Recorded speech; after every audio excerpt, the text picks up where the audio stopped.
Talk to us more, because ovarian cancer is a cancer that is not talked about enough. And I know you do a great job of bringing that to the table.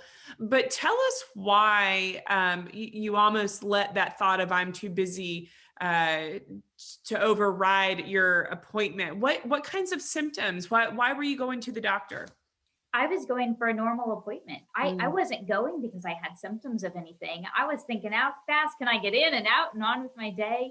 My husband and I, our son had just turned about a year old.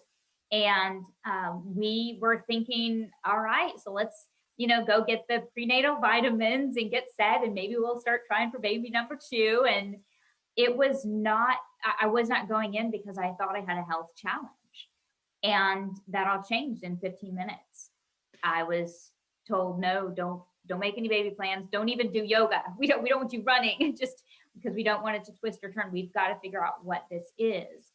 And I think for me, it's been eye-opening because I didn't know the signs and symptoms. In fact, I was being interviewed after my diagnosis went public. I was being interviewed at one point, and I remember saying in the interview, I didn't have any symptoms. Mm. And it was actually my husband. He happened to come home because he's usually not around when I'm doing this stuff. He happened to come home and he heard that, and he pulled me aside later and he said, but don't you remember calling me at work one day? I completely blocked it. I called him one day when he was at the office, which is very unusual because I like to handle things myself. And I called him because my stomach hurt so bad. I was on all fours on the floor, and I was calling him because I couldn't figure out how I was going to get our son out of the crib to feed him for the next feeding time. And he said, you don't even remember that? And it started to come back, all of the stomach aches that I had completely written off as female issues or body after baby, whatever. I didn't realize that I had been bloated because, was it too many diet sodas or cancer? You don't think in those terms. The signs and symptoms are very vague.